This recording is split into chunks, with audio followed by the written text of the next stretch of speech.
नमस्कार, स्मिताज किचनमध्ये आज आपण सगळ्यांच्या आवडीचा वडापाव बनवणार आहोत। चला तर मग आपण रेसिपीला सुरुवात करूया। इथं मी अर्धा किलो बटाटे घेतले, ते उकडून घेतलेले बटाटे आहे।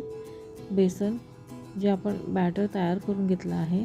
इथे फोडणीसाठी आपण आलं, लसूण आणि मिरचीचा ठेचा करून घेतला आहे। आता हे जाडसर वाटलेलं आहे। ते कढईमध्ये आपण आता भाजीला फोडणी देणार आहोत। त्यासाठी 1 चमचा तेल, अर्धा चमचा मोहरी, कढीपत्ता, आलं, लसूण आणि मिरचीचं जाडसर वाटण। आता हे आपण तेलामध्ये छान परतून घ्यायचं आहे। हळद घालायची आहे या फोडणीमध्ये आणि ही परतून घ्यायची आहे। आता यामध्ये आपण सगळे बटाटे असे कुस्करून घ्यायचे आहेत। थोडे जाडसर असे चंक्स ठेवायचे। चवीप्रमाणे मीठ। आता ही फोडणी घालताना आपण यामध्ये तेल कमी घालायचं आहे, नाहीतर भाजी ओलसर होते। भाजी तयार झाली, आता ही आपण थंड करायला ठेवून देऊ।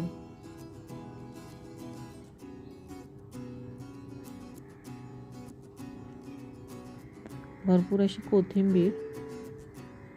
थंड झाली भाजी की आपण याचे गोळे तयार करून घेऊ।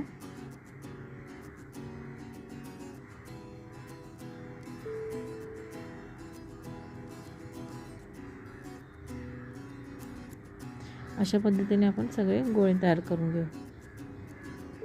आता इथे बॅटर तयार आहे। ते इतपत बॅटर आपण सैलसर ठेवायचं आहे। जास्त घट्ट पण नाही ठेवायचं आणि जास्त पातळही नाही करायचं, मीडियम असं करायचं।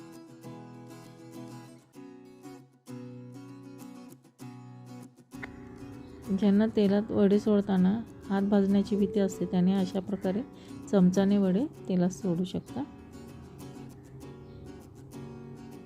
ते वडे तयार आहेत।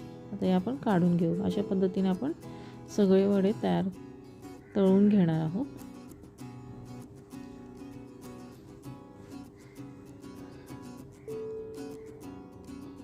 तर इथे मी हिरवी चटणी बनवली आहे आणि आंबट गोड अशी खजुराची चटणी बनवली आहे।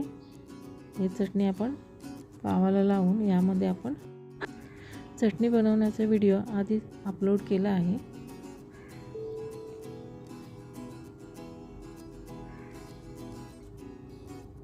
आता एक पाव आपण एका पावामध्ये सुकी चटणी भरून घेऊ।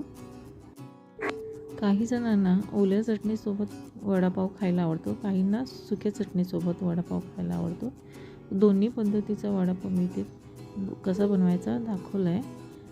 तर वडापावची रेसिपी आवडली तर स्मिताज किचनला लाईक, शेअर आणि सबस्क्राईब करा।